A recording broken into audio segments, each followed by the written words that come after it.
सुर नरोरग नेत्रहारी वक्त्रम क्वते सुर नरोरग नेत्रहारी निशेष निर्जित जगत त्रितयोपमानम बिंबम कलंक मलिनम निशाकरस्य यद्वासरे भवति पांडु पलाशकल्पम। आइए उच्चारण करते हैं अच्छे से। वक्त्रं क्वते सुरनरोरगनेत्रहारी निशेष निर्जित जगत् त्रितयोपमानं बिंबं कलंकमलिनं क्व निशाकरस्य यद्वासरे भवति पाण्डुपलाशकल्पम्।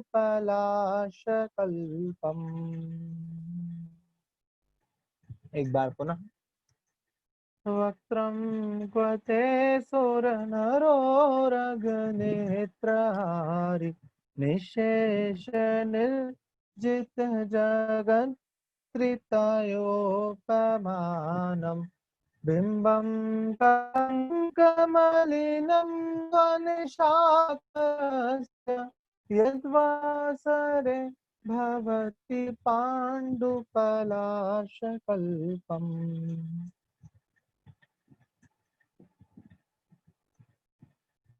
हाँ मीना जी, कुछ पूछना है आपको? भैया जी, आप ये बिंबम कलंक मलिनम का बोल रहे, वह नहीं बोलेंगे उसमें साथ में? उसमें जो गा है ना, उसके ऊपर बिंदी चली गई। मलिनम कलंक। उसको पढ़ा। हाँ तो बिंबम कलंक मलिनम।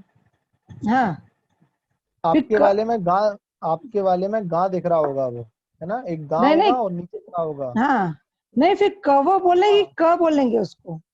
का बोलेंगे? बिंबम कलंक मलिनम। मलिनम और फिर उसके बाद क्वा। अच्छा कुआ, वह बोल रहे हैं आप। हाँ मैं सुन नहीं पाई थी, सॉरी। मैं बिंबम। सुनाऊं भैया जी? नहीं, चलो हाथ उठाओ, कौन कौन सुनाएगा। तो अब जो हाथ उठे हैं इनसे सुनेंगे। अरे बहुत सारे उठ गए। चलो कृतिका जैन सुनाओ। भैया जी। जय जिनेन्द्र। भक्तं त्वतेश्वरन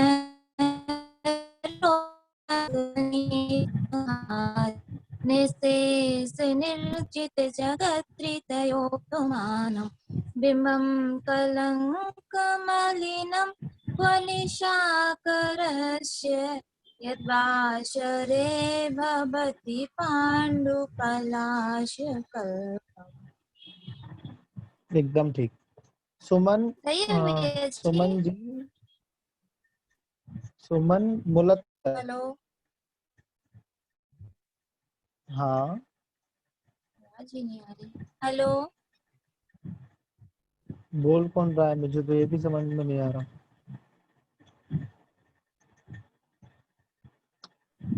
आवाज ठीक नहीं है। निकिता।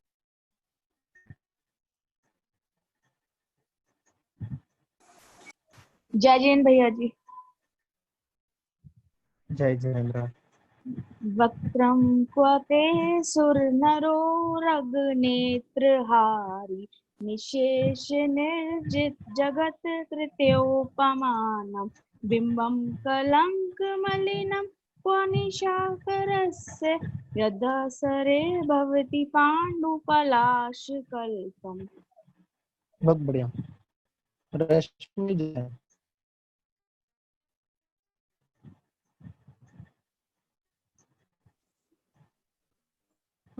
हेलो। जय जिनेन्द्र भैया जी। हाँ बोलिए। हेलो, आवाज आ जय रही भैया जी? जिनेन्द्र। जय जिनेन्द्र। हाँ आ रही। वक्त्रं क्वते सुरनरोरगनेत्रहारी निशेष निर्जित जगत्त्रितयोपमानं बिम्बं कलङ्कमलिनं क्वानिशाकरस्य यद्वासरे भवति पाण्डुपलाशकल्पम्। बहुत बढ़िया। ठीक है मेरी। हाँ, अंजलि श्रीमल।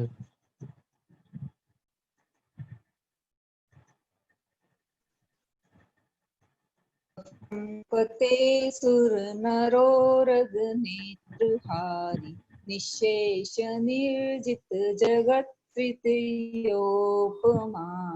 बिम्बं कलङ्कमलिनं वनिशाकरस्य यद्वासरे भवति पाण्डुपलाशकल्पम्।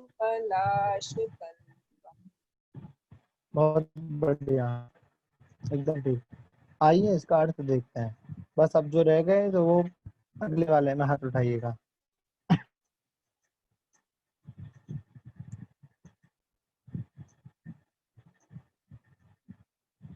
वक्त्रम अर्थात होता है मुख। वक्त्रम अर्थात मुख। क्वा मतलब कहा, ते मतलब तुम्हारा या आपका। मतलब कहा तो आपका मुख जो कि कैसा है,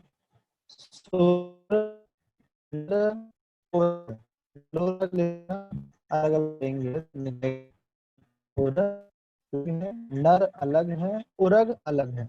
सुर अर्थात देवता, नर अर्थात मनुष्य, उरग अर्थात धर्मेंद्र।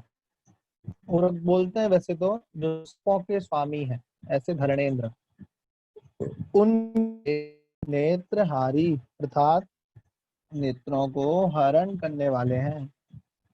कहा तो आपका मुख जो कि सुरों को, नरेंद्रों को और धर्मेंद्रों के भी नेत्रों को हरण करने वाला है।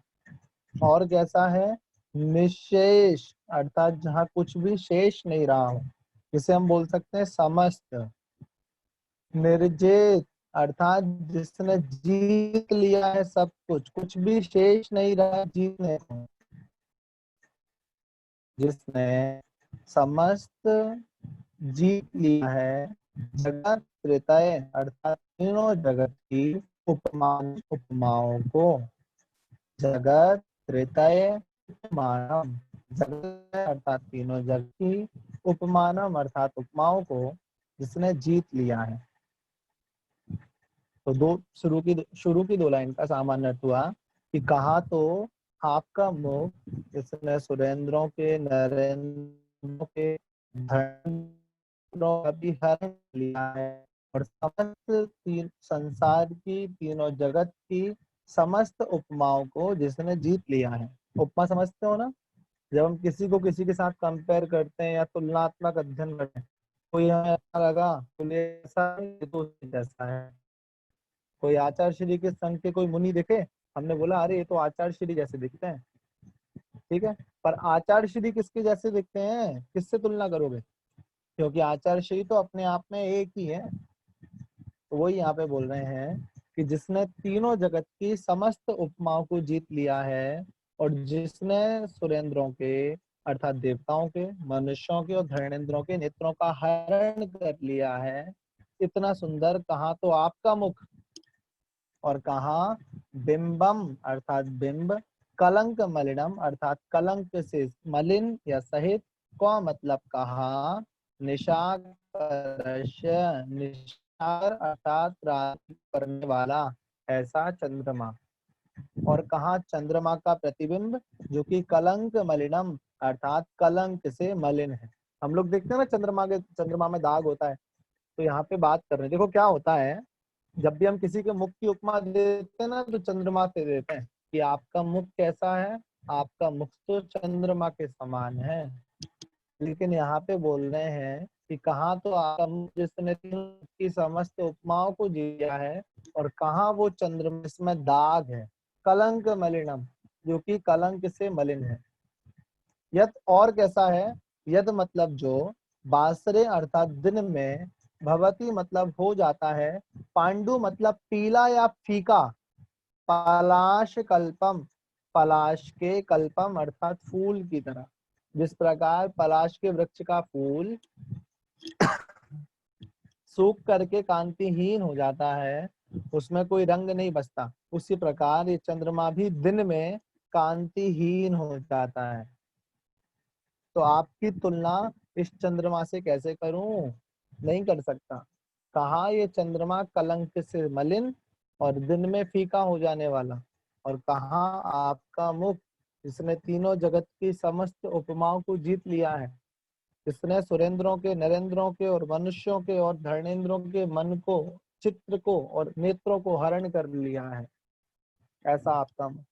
जब आपके मुख सोचो ना, जब मूर्ति को हम देखते हैं तो उसका मुख कितना सुंदर हमें दिखता है।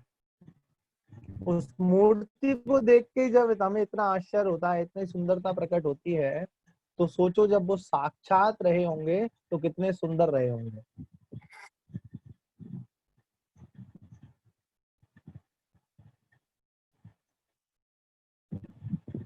एक बार और अर्थ देखो इसका, बहुत अच्छे, बहुत सरल अर्थ है। वक्त्रम अर्थात मुख, का मतलब कहा, ते मतलब आपका, जो कि सुर, नर और उरक के नेत्रों का हरण करने वाले हैं। सुरेंद्र अर्थात देवों के स्वामी, जो देवलोक है वहां के स्वामी। नरेंद्र अर्थात मनुष्यों के स्वामी या मनुष्य। और उरग अर्थात जो भवनवासी व्यंतरवासी देव होते हैं ना, उन भवनों के स्वामी, ऐसे धरणेन्द्र, उनके नेत्रों को हरण करने वाले हैं। और कैसे हैं? निश्चय अर्थात समस्त जीत लिए हैं उपमानम अर्थात उपमाओं को, ऐसा है। और बिंबम, और बिंब किसका? निशाकर अर्थात चंद्रमा का प्रतिबिंब कहा, जो कि कलंक मलिनम, जो कि कलंक से मलिन है। और यत मतलब जो, वासरे अर्थात दिन में, भवती अर्थात हो जाता है, पांडु अर्थात पीला, जो फीका पड़ जाता है दिन में, पलाश कल्पम, पलाश के फूल की तरह। इसलिए आपकी तुलना उस चंद्रमा से करना ठीक नहीं। कहा तो वो चंद्रमा और कहा आपका मुख, क्योंकि आपकी कांति कभी हीन नहीं होती। चंद्रमा की तो दिन में हो जाती है। आपके मुख में कोई दाग नहीं है, लेकिन चंद्रमा के मुख में तो दाग ही दाग है। एक और बात आप सभी को बता दूं, तीर्थंकरों के दाढ़ी मूछ भी नहीं होती। क्या? तीर्थंकरों के दाढ़ी मूछ भी नहीं होती।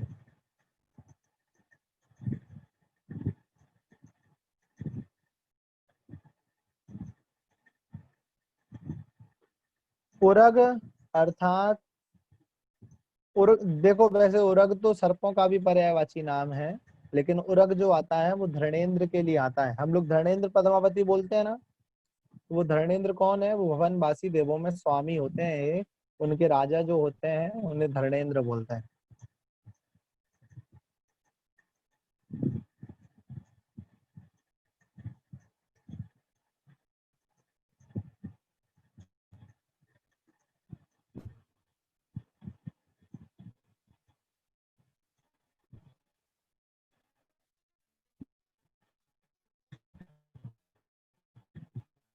समझ में आया? जो कुछ नहीं आया तो पूछ लो।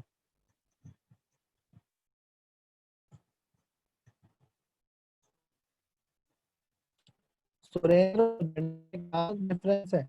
सुरेंद्र होते हैं, देखो चलो इसे थोड़ा सा समझ लेते हैं।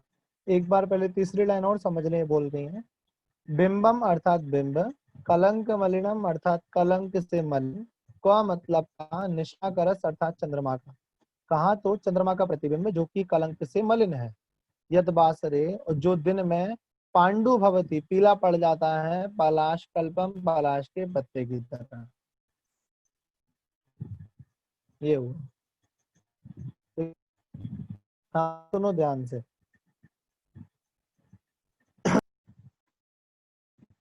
चार प्रकार के देव होते हैं, भवनवासी, व्यंतरवासी, ज्योतिषी, वैमानिक।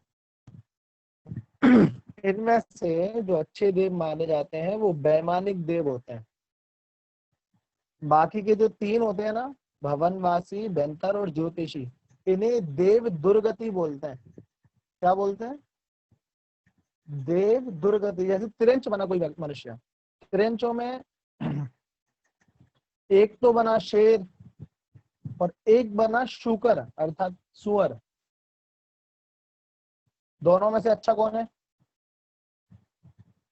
शेर को अच्छा मानेंगे, हाथी को अच्छा मानेंगे, ना कि मच्छर को अच्छा मानेंगे, दोनों त्रियंज है। तो उसी तरह देवों में भी 4 प्रकार के देव होते हैं, जिनमें भवनवासी और व्यंतर और ज्योतिषी, ये तीनों मध्य लोक में रहते हैं हमारे साथ। और हमारे भवनवासी तो जो है वो हमारे नीचे रहते हैं, हम उनसे ऊपर रह रहे हैं। व्यंतर देव यहाँ वहां भटकते रहते हैं। और ज्योतिषी देव जो सूर्य चंद्रमा ग्रह नक्षत्र दिखते हैं, ज्योतिषी देव है। इनके ऊपर होते हैं वैमानिक देव, जिन्हें हम सुरेंद्र बोलते हैं, सुर बोलते हैं। ठीक है, तो यहाँ सुरेंद्र शब्द उन वैमानिक देवों के इंद्र के लिए है, और उरग शब्द ये भवनवासी व्यंतर और ज्योतिषी देवों के लिए है। भले ही ये देव दुर्गति है, लेकिन बहुत सुंदर होते हैं सारे। भवनवासी व्यंतर ज्योतिषी सभी देव बहुत सुंदर होते हैं, बहुत सुंदर। तो बोल रहे हैं लेकिन आपका मुख तो इतना सुंदर है कि इनके मुख भी फीके पड़ जाते हैं, इनके नेत्र भी आपको देखते रहते हैं। तो कहाँ आपका मुख और कहाँ वो चंद्रमा जो कलंक से सहित है। कहाँ आप जिसने तीनों जगत की समस्त उपमाओं को जीत लिया है, और कहाँ वो चंद्रमा जो दिन के समय फीका पड़ जाता है पलाश के फूल की तरह।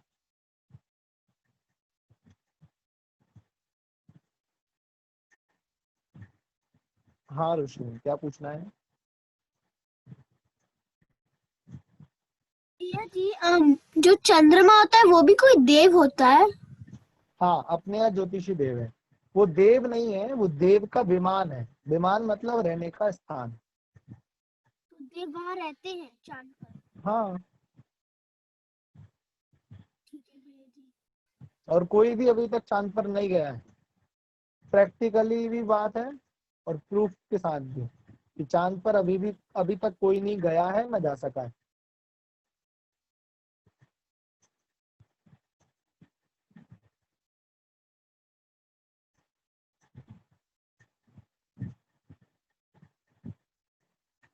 हाँ नैतिक, पूछो। भैया जी मुझे ये पूछना था, मेरे को दूसरी लाइन का अर्थ समझ नहीं आया। दूसरी लाइन आपके पास किताब है?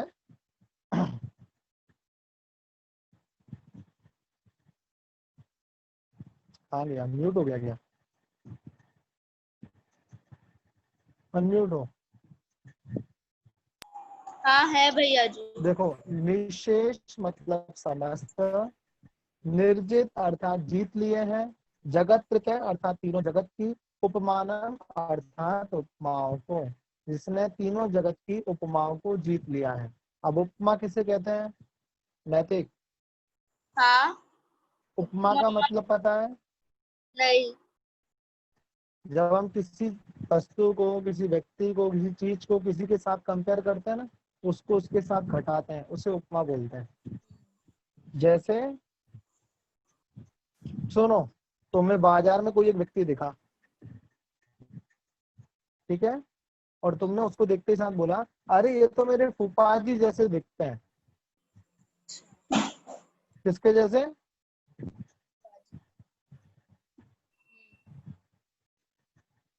अब आपने क्या करा, आपने इस व्यक्ति की उपमा आपके फूफा जी के साथ कर दी। जैसे किसी का चेहरा इतना सुंदर था कि उसके चेहरे को देख करके बोला, अरे इनका चेहरा तो चंद्रमा के समान है, सुंदर। लेकिन यहाँ पे बोल रहे हैं कि हे आदिनाथ या हे देव, हे तीर्थंकर, आपका चेहरा इतना सुंदर है कि उससे किसकी उपमा दूं? हम जब कंपेयर करते हैं तो किन चीजों में करते हैं?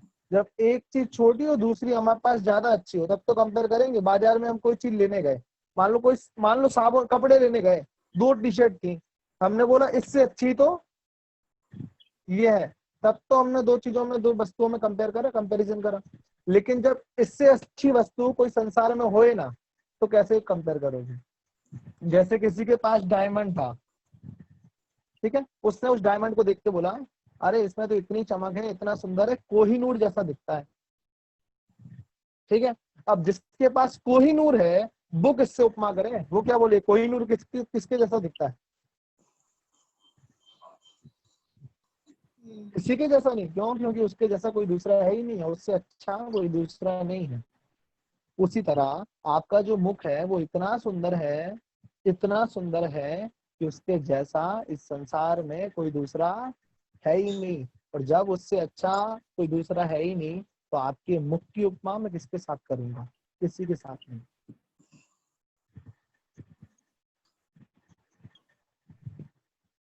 सुधा जी, सुधा जैन।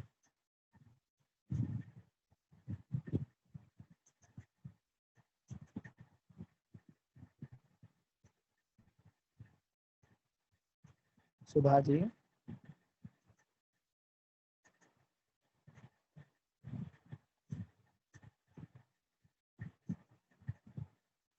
चंद्रमा के बिंब, चंद्रमा के बिंब का रेफरेंस नहीं है। चंद्रमा के बिंब से आसे चंद्रमा का प्रतिबिंब, जो हमें चंद्रमा दिखाई देता है।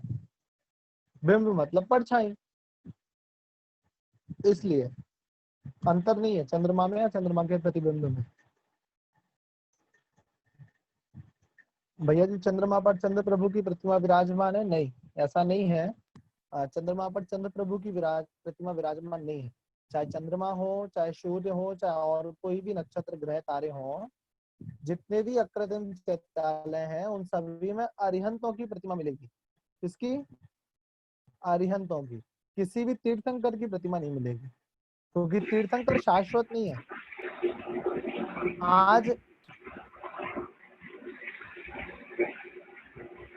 आज इस 24 में ये तीर्थंकर है, अगली 24 में दूसरे हो जाएंगे, समस्या खड़ी हो जाएगी। इसलिए वहां पर सिर्फ अरिहंतों की प्रतिमा है। सुधा जी बोलिए। Hello hello. हाँ बोलिए। हाँ, ये चौथी लाइन का पूछना था मेरे को तेरे। यत मतलब जो, वासरे अर्थात दिन में, भवती मतलब हो जाता है, पांडु अर्थात पीला या फीका। अपन बोलते ना इसका चेहरा तो पीला पड़ गया, मतलब इसके चेहरे का रंग उड़ गया, मतलब फीका पड़ गया। तो जो दिन में फीका पड़ जाता है, पलाश कल्पम, पलाश के पत्ते की तरह। धन्यवाद।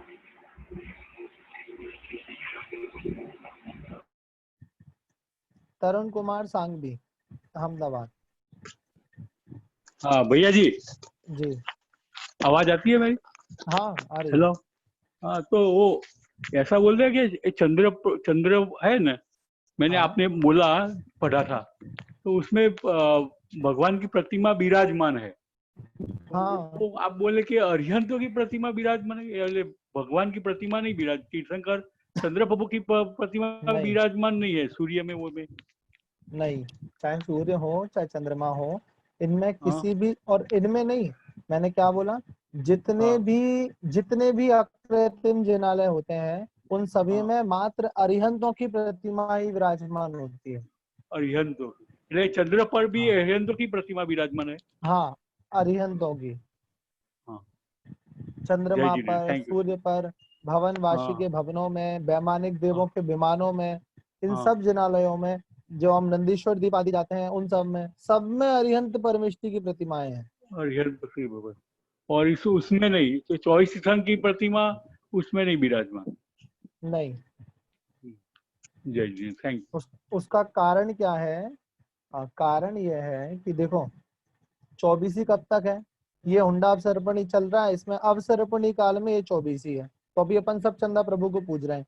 उसके बाद जब अगली 24 आएगी उत्सर्पणी के काल में, तब चंद्र प्रभु को कोई जानेगा भी नहीं। और ज्यादा से ज्यादा मान लो कि त्रिकाल 24, एक पहले की, एक वर्तमान की, एक आगे की, ये 3 24 के नाम हमें पता मिल जाएंगे।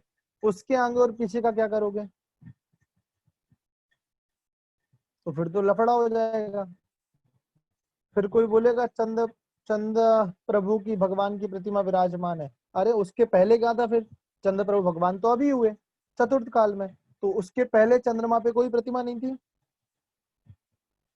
प्रश्न खड़े हो जाएंगे ना। इसलिए वहां पे सिर्फ अरिहंतों की प्रतिमाएं हैं, किसी भी तीर्थ की प्रतिमा नहीं होती। तीर्थंकर की होगी तो अकृत्रिम हो जाएगी, और तीर्थंकर की नहीं होगी, तीर्थंकर की होगी तो कृत्रिम हो जाएगी, और तीर्थंकरों की नहीं है तो अकृत्रिम है। पांडु रोग भी होता है, नहीं सुना नहीं।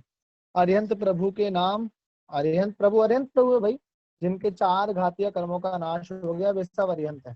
हम जितने भी तीर्थंकरों की मूर्ति पूछते हैं वे सब अरिहंत है। बस इतना अंतर रहेगा, जो अरिहंतों की प्रतिमा रहेगी उसमें चिन्ह नहीं रहेगा।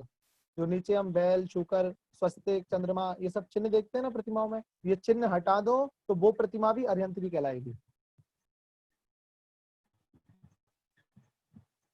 ठीक है, आपके मान लो आपके मंदिर में कोई प्रतिमा है, उसका धीरे धीरे चिन्ह मिट गया, अब किसी को पता नहीं है कि भैया किसकी प्रतिमा थी, चिन्ह तो मिट गया, तो उसे अरिहंतों की प्रतिमा मान लो कि अरिहंतों की प्रतिमा। बिंदु जैन भारत। जय जिनेन्द्र भैया जी। भैया जी मुझे ये पूछना था, सिद्ध भगवान जो होते हैं और अरिहंत जो होते हैं उनमें तो फर्क होता है ना। तो जो तीर्थंकर भगवान है हमारे, वो तो सिद्ध शिला पे विराजमान है, हम ऐसा कहते हैं। जो तीर्थंकर प्रभु होते हैं वो सब सिद्ध क्षेत्र में विराजमान है, और भी बहुत सारे सिद्ध आत्माएं हैं जो सिद्ध क्षेत्र में विराजमान है। तो हम अरिहंत की जब बात करते हैं तो उसमें मुझे थोड़ा सा कंफ्यूजन है कि जो जैसे जो मुनि महाराज हैं, जो हम कहते हैं कि मोक्ष को, जैसे अगर हम आचार्य मानतुंगाचार्य जी की बात करें तो क्या उनको हम अरिहंत में गिनेंगे या कैसे है? ठीक है, सुनिए, हम क्या करते हैं, जितने भी 24 तीर्थंकर हुए ये सभी के सभी वर्तमान में सिद्ध हो चुके हैं जी। ठीक है, लेकिन हम इनकी सिद्ध अवस्था को ना पूछ करके इनकी अरिहंत अवस्था की ही पूजा करते हैं। पर हम तो कारण क्या है, जब हम प्रार्थना करते हैं तो हम मूर्ति में मंदिर को तो ध्यान रखते हैं, पर जैसे समाई करते हैं उस तरह से तो हम सिद्ध रूप का ही ध्यान करते हैं ना। हाँ, तो उनका सिद्ध रूप फिर कैसा है ये बताओ। निराकार,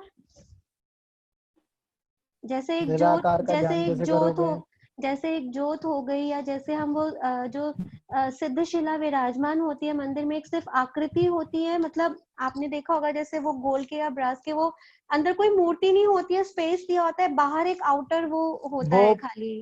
वो परंपरा एकदम गलत है। अच्छा, एक बार की बात है, एक पंडित जी थे, उनसे किसी ने पूछा कि भैया सिद्ध भगवान कैसे होते हैं, तो उन्होंने एक आकार बना दिया प्रतिमा का और बीच में से तुड़वा दी और उन्होंने बोला ऐसे होते हैं, तो लोगों ने उसी को प्रतिमा मान लिया और पूजने लग गए। जबकि ऐसा नहीं है। सिद्ध परमेष्टि की भी सुनो आप ध्यान से, 3 चीजें सुनो, तीर्थंकर, अरिहंत और सिद्ध। सबसे पहले आते हैं तीर्थंकर। एक प्रतिमा हमने बनवाई, मान लो आदिनाथ भगवान की जी, ठीक है, उसमें हमने आदिनाथ भगवान की बराबर प्रतिमा बनवाई और फिर उसमें एक चिन्ह दर्शित कर दिया पहचानने के लिए, जो था बैल का चिन्ह जी। तो हम सभी ने बोल दिया आदिनाथ भगवान की जय जी। ये प्रतिमा आदिनाथ भगवान की हो गई जी। अब अगर उसी प्रतिमा में से चिन्ह हटा दो जी, अकेले चिन्ह हटाना है ठीक है जी, अब वो प्रतिमा अरिहंत परमेष्टि की हो गई। सामान्य अरिहंत, कोई भी अरिहंत हो सकते हैं। अब वो 3 काल में जितने अरिहंत हुए हैं कोई भी, मतलब जितने भी तीर्थंकर भगवान हुए हैं वो कोई भी। तीर्थंकर नहीं, अरिहंत। तीर्थंकर तो 24 ही होते हैं।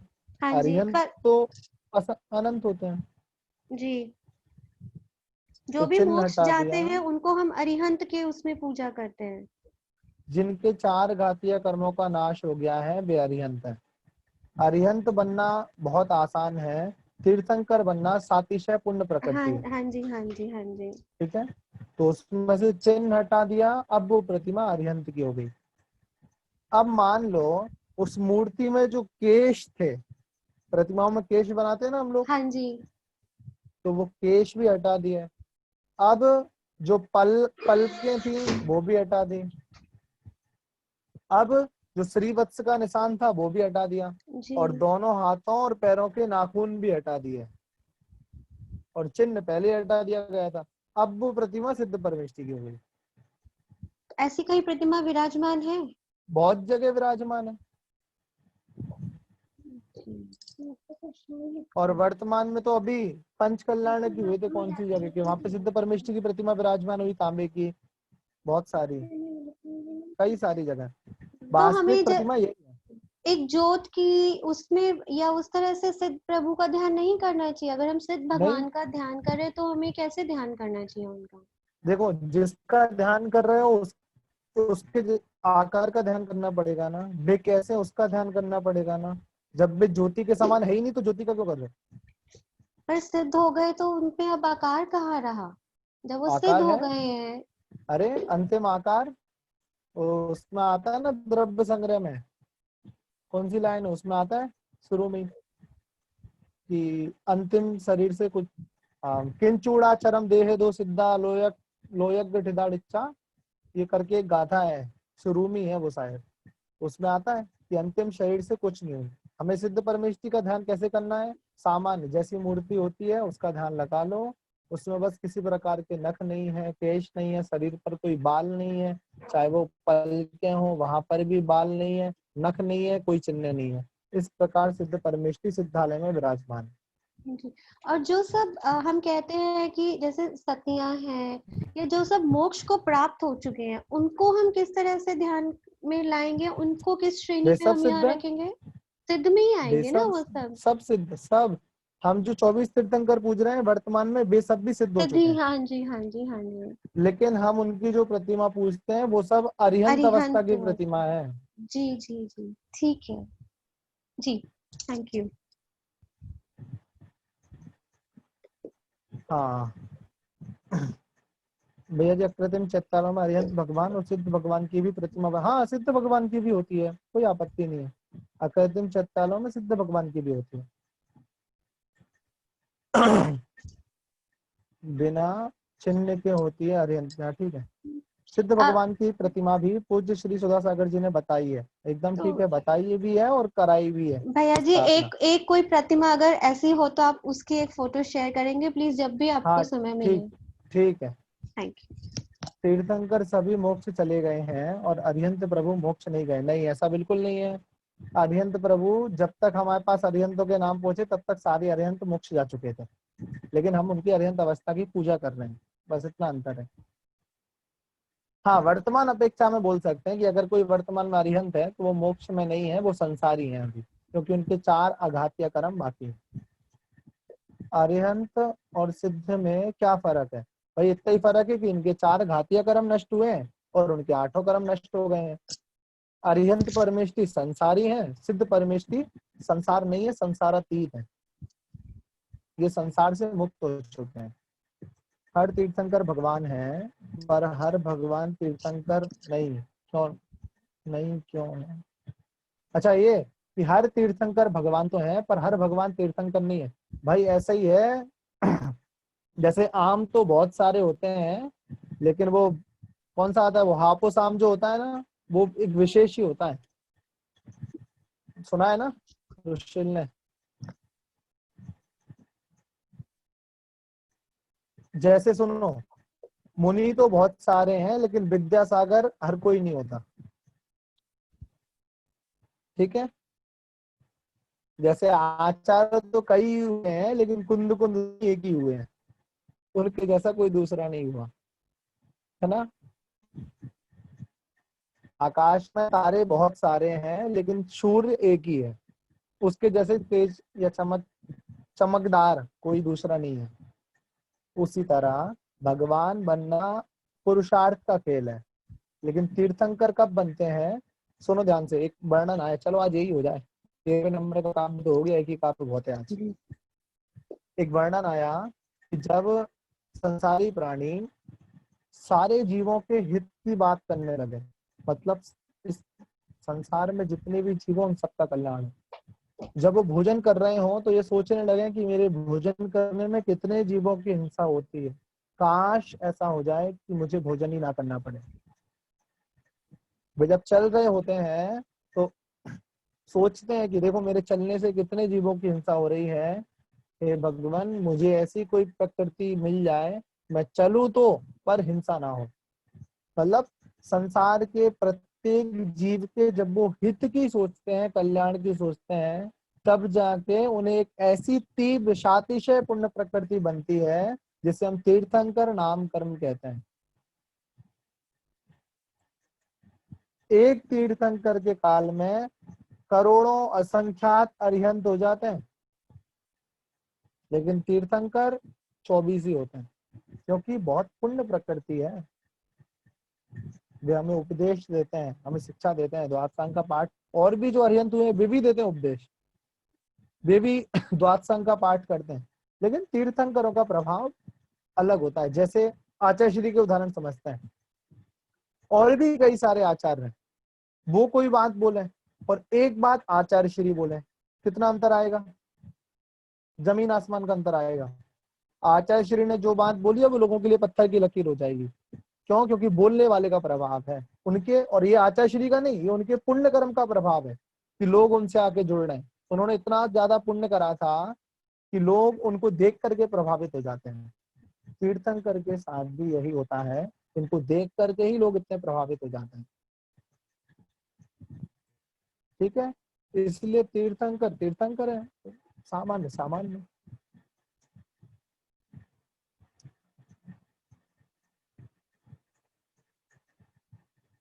फिर आया अरिहंत सिद्ध में तीर्थंकर। भगवान के चिन्ह कैसे डिसाइड होते हैं? भगवान के चिन्ह कैसे डिसाइड होते हैं, ये प्रश्न भी ठीक है। भगवान के तो नहीं, तीर्थंकरों के चिन्ह डिसाइड होते हैं। और वो कैसे होते हैं कि जब तीर्थंकर बालक जब जन्म लेता है, उस समय सौधर्म इंद्र जब उनका अभिषेक करने के लिए उन्हें वहां पांडुशिला पे ले जाता है ना, और वहां जाके जब अभिषेक प्रारंभ करते हैं तो अभिषेक के पश्चात उनके दाहिने पैर का जो अंगूठा है, कौन सा? दाहिने पैर का अंगूठा, मतलब जो राइट लेग है उसका जो अंगूठा होता है वो उसमें देखता है। उस अंगूठे में जो चिन्ह दिखाई देता है उसको उन तीर्थंकर का चिन्ह घोषित कर दिया जाता है। एक प्रमाण ये एक हुआ। दूसरा एक प्रमाण यह है कि तीर्थंकर की ध्वजा होती है, जो धर्म ध्वजा फहराती रहती है तीर्थंकर के ऊपर, उसमें जो चिन्ह बना होता है उस चिन्ह को उन तीर्थंकर का चिन्ह घोषित कर दिया जाता है। ये दो प्रमाण है, लेकिन अंगूठे वाला प्रमाण माना जाता है ज्यादा।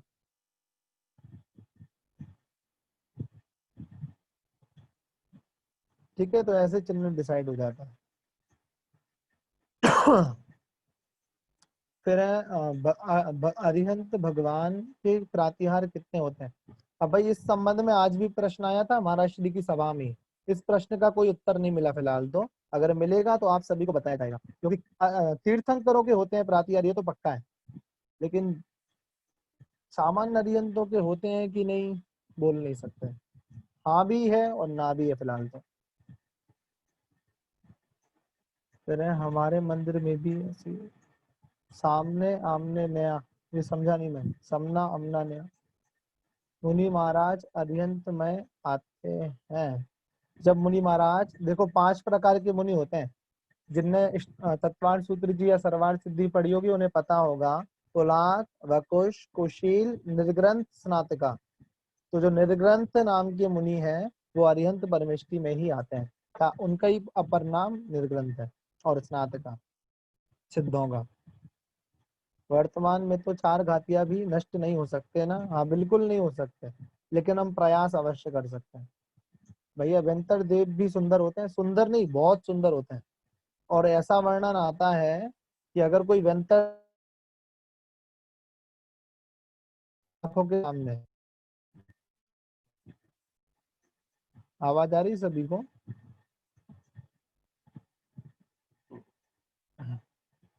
ऐसा वर्णन आता है कि अगर कोई वेंतर देव हमारी आंखों के सामने आ जाए अपने वास्तविक रूप में, तो हम लोग अंधे हो जाएं, अपने नेत्रों की ज्योति खो दें। उनमें इतनी चमक और इतनी कांति होती है। भाई देव है, पुण्य का प्रताप है। भले हम बोलते हैं ना भूत पिशाच ये सब, ये भी उत्तम से व्यक्तिगत शरीर होता है और सम चतुरस्र संस्थान होता है, मतलब सर्वांग सुंदर होता है इनका शरीर। ये तो भय आदि दिखाने के लिए, डराने के लिए हमेशा बोल दिया जाता है कि ऐसे है। मुनि महाराज को अभी के केवल ज्ञान नहीं, इसलिए अरिहंत नहीं। जब केवल ज्ञान होगा तब अरिहंत अवस्था। केवल ज्ञानी और अरिहंत एक ही बात है। केवल ज्ञानी बोलो या अरिहंत परमेष्टि बोलो, एक ही बात। तीर्थंकरों के पंच कल्याणक होते हैं, सामान्य अरिहंतों के नहीं होते। क्या तीर्थंकर बनने के भाव रखना चाहिए? हाँ रखना चाहिए, कोई आपत्ति नहीं है। तीर्थंकर बनने के भाव नहीं, भाव रखने समस्त जीवों के कल्याण के, तो वो तीर्थंकर अपने आप बन जाता है।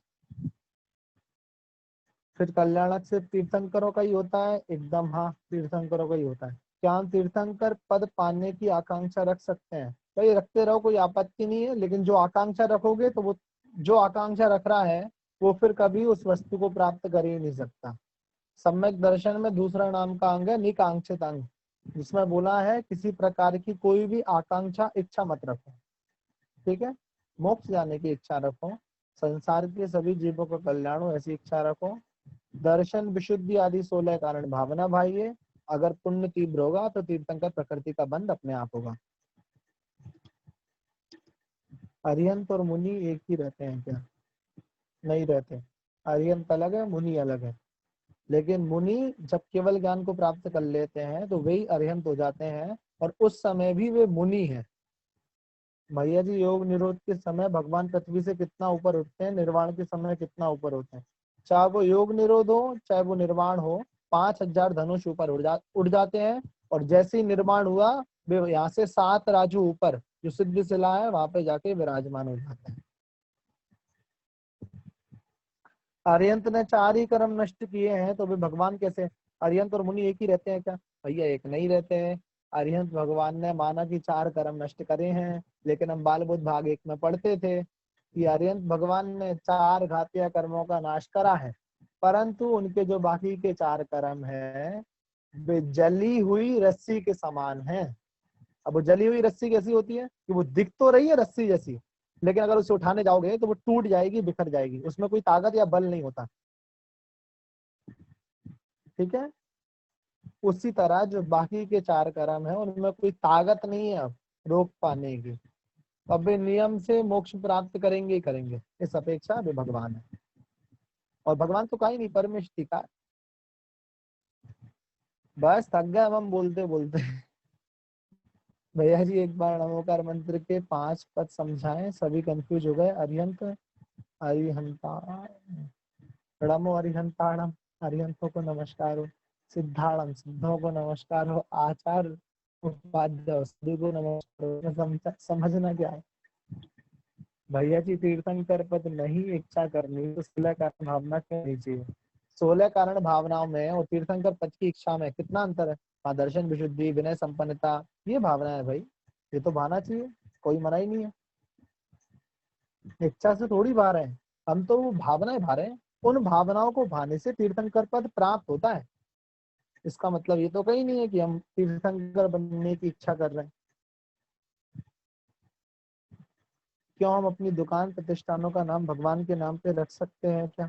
हाँ बिल्कुल रखो, रखना चाहिए, पता तो चले जैन है।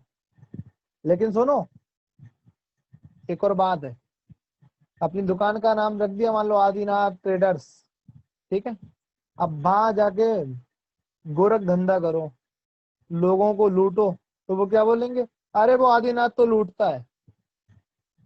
अब किसका नाम खराब हुआ?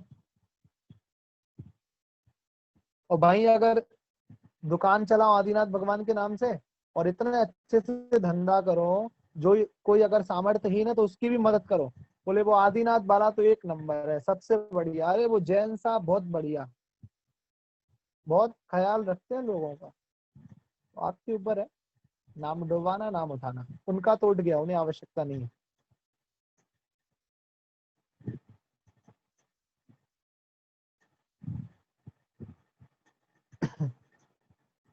ऐसा हो सकता है क्या कि हमने इस जन्म में तीर्थंकर का बंद किया और अगले चौथे काल में तीर्थंकर बनने वाले हैं? नहीं, आरुषिल इस जन्म में अपन तीर्थंकर का बंद नहीं, तीर्थंकर प्रकृति का बंद नहीं कर सकते, क्योंकि तीर्थंकर प्रकृति का बंद करने का भी एक नियम है कि आपको केवली या शुद्ध केवली के पास जाना पड़ेगा, वहां बैठ करके 16 कारण भावना भानी पड़ेंगी, तब अपने आप तीर्थंकर प्रकृति बन जाएगी। ठीक है, अभी नहीं बनेगी क्योंकि अभी ना केवली है ना शुद्ध केवली है। महावीर भगवान पंचम काल शुरू होने वाला था, उसके 300 वर्ष पहले छोटे काल में मोक्ष गए। नहीं 300 नहीं, मात्र 3 वर्ष 8 माह 15 दिन।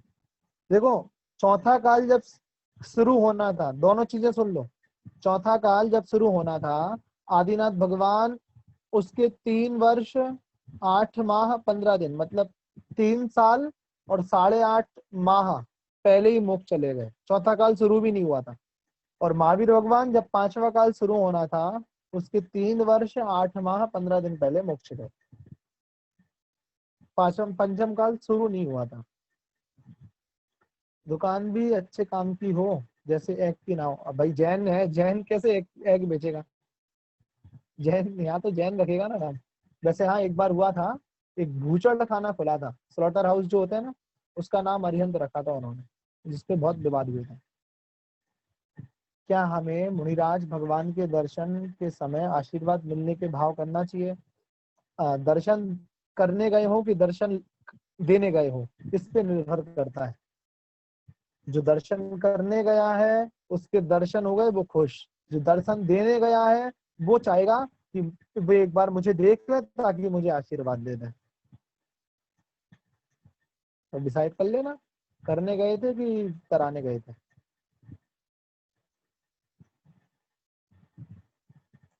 बस अब हम थक गए हैं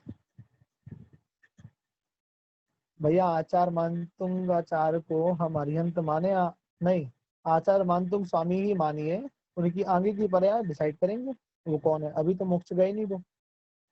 महावीर तंबाकू भंडार भी लोग नाम रखते हैं, रखने तो भाई लोगों का क्या है रख सकते, बेचते हैं भैया। संभव है भैया, पंचम काल में सब संभव है।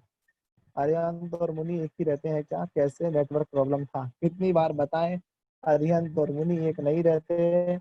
मुनि की जो उत्कृष्ट अवस्था है उसका नाम अरिहंत है, ये उत्तर तीसरी बार दिया गया है। तीर्थंकर प्रकृति तीर्थंकरों के चरणों में ही होगी, अन्य केवली भगवान के चरणों में हो सकती है।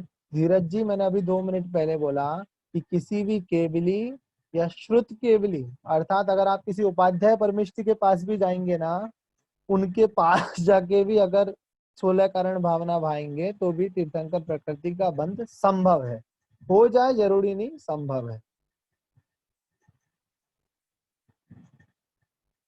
भैया जी गुरु की दृष्टि पड़ जाए सभी का मन करता है। हाँ तो वही तो बात है, गुरु आप अपने आप को गुरु को दिखाने गए हो कि गुरु के दर्शन करने गए हो? मैंने यही तो पूछा। अगर दिखाने गए हो तो इच्छा रहेगी, करने गए हो तो इच्छा रहेगी, वो आपके ऊपर है।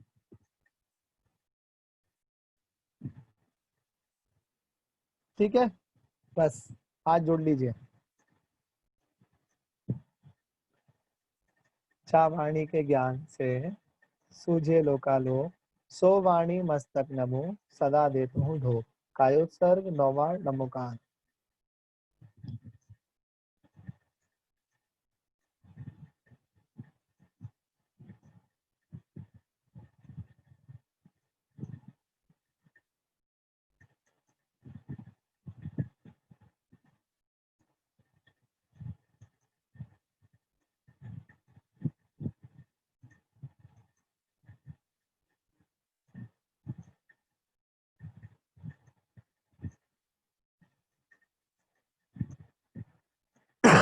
जय बोलो श्री आदिनाथ भगवान की जय। वात्सांग मई जनवाणी माता की जय। संत शिरोमणि आचार्य श्री विद्यासागर जी महाराज की जय। सभी को जय जिनेन्द्र।